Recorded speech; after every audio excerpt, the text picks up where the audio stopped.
Loss of 3, and now a much tougher third down looming.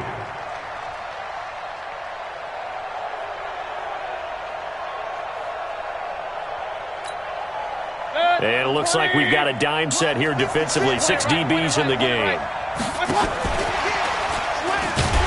And they will bottle him up behind the line, and now will they use a timeout? Now the Bears.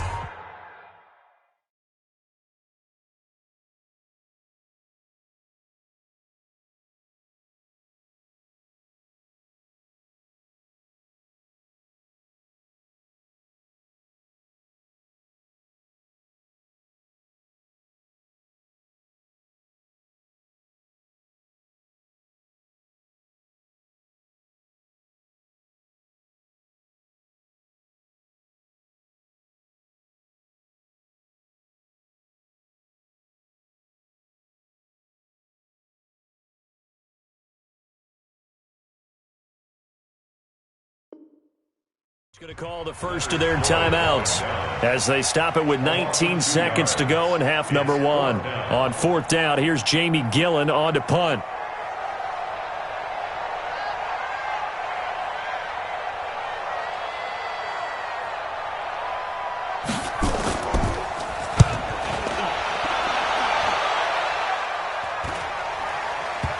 And the punt goes out of bounds, so no chance to bring it back, and they will spot it at the 24-yard line.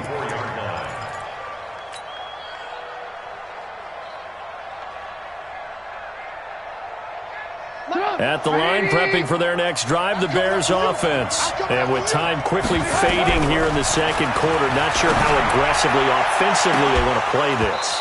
I think we'll find out just how much they trust their guys in this situation if they decide to take a shot. Meanwhile, they take a shot to start the drive, but this is going to wind up incomplete. From the 24, they'll go again on 2nd and 10. Here's Trubisky to throw. The screen pass here to Cohen. And we're going to get a timeout with 2 seconds remaining in the second quarter.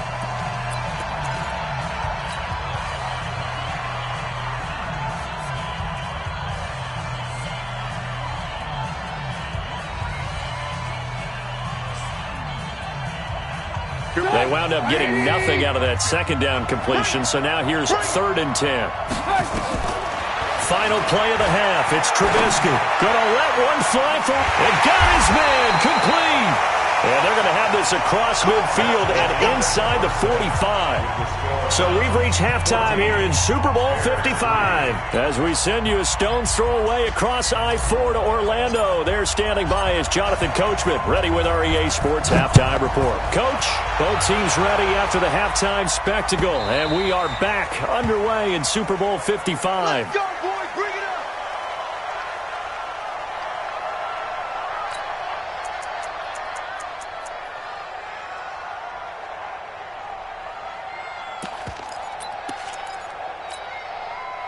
The Browns drive about to get started. They built a good first-half lead. Now they have a chance to add on to it. And what I'm thinking is that the offensive staff spent the entire halftime just working with them on, here's what we think they're going to do to attack us in the second half.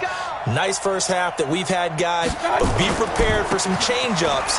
We're going to see them when we kick it off in the second half. See how they handle any adjustments that might be made defensively. And from the 25, they work this to the 29, a gain of 4. Third quarter and you've got the lead. You're not ready to go into that 4-minute offense to close the game out, but a running game can really benefit your team right now. Following the pickup of 4, here's 2nd and 6. They stay on the ground. Again, it's Hunt. Well, that's not a run that's going to make any of the highlight tapes, but they've been moving it well all game on the ground. This is another one that keeps them moving forward.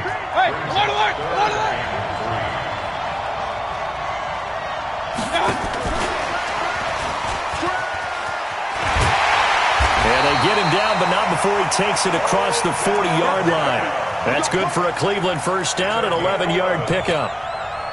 But when we go back to our conversation with the defensive coordinator, that type of a play was not a surprise to him. He expected trickery in this game, yet somehow his defense, they still took the cheese and got caught in the mousetrap. 8 yards on the pickup, and now they'll have some options on second and short. Offensive linemen love creating space for their guys carrying the ball, but when that guy also breaks tackles and creates extra yardage, they almost feel like he's one of them, and they really embrace him. And he's stopped after a gain of 1. Not enough. Still a yard to go on third down. What a luxury to have a guy like this who can not only spell your starter, but can come in and keep drives going. Set, 180. What? Hurry.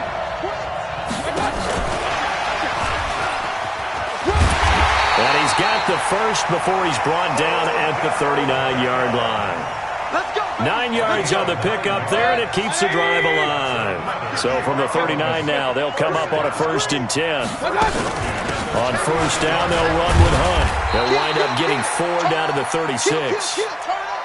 I call that play a success. A nice inside run sets up a very manageable second down, a very solid gain on that play. They run again with Hunt. And he'll be upended at the 33 following a gain of 3. And guess what? It brings up third down. Well, praise has to go to the guys in the offensive line because they've had a very nice, productive day running the football. How about that poor defensive line? They've been knocked around the entire game, and while they slowed them down on that run, can they continue to do so because they haven't had much success throughout this ball game? Looks to me like maybe there's a little attrition setting in with this drive because when you see that type of a run, I get the feeling the defense getting a little bit tired. And that's the last thing they need, especially when they look up at the scoreboard. They'll run on first down. Hunt trying to run inside, but nothing there. No gain on the play. It'll be second down. But we just saw a great example of what we talked about with his coach prior to the game. He's definitely one of the better linebackers at reading a play and flowing to make the stop before it turns into something big. Back to the ground. This time it's Chubb. And he's able to get this inside the 10 now to the 9. 7 yards on the carry. Make it 3rd and 4 coming up. Lots of praise on this drive, obviously. I know you're seeing what I'm seeing. Those guys up front, they're getting it done. Doesn't matter what play is called. They are handling their business at the line of scrimmage and dominating right now on this drive. And that one covered beautifully. Their defenders stayed home, and they'll stop him behind the line. 4th down now after a loss of 2. I like the idea to mix it up from time to time because, let's face it, you can't be predictable. But the execution was a little lacking on this one, right? They might want to go back to the drawing board with that call.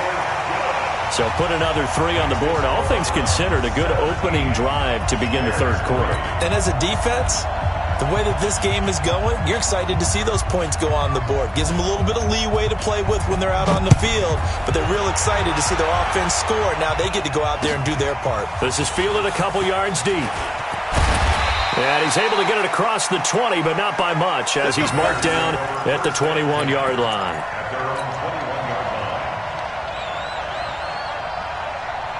Try to get one more in here before the quarter breaks.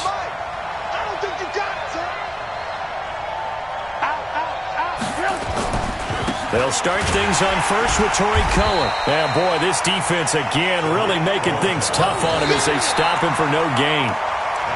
He continues to struggle to find a crease to break off a big one and might need to just put that aside and just try and ram his way forward and get what he can. So after the run for no gain, here's 2nd and 10. They try again with Cohen. And he's got it past the 30 before he's hit and dropped. A gain there of 12 yards and a 1st down for the Bears. I tell you, they didn't give it to him much through the first 3 quarters, but when they have, he's been efficient. Maybe they ride him more here down the stretch. Yeah, I'm not sure it was actually in the game plan for him to have as few carries as he has, but it might play out really well for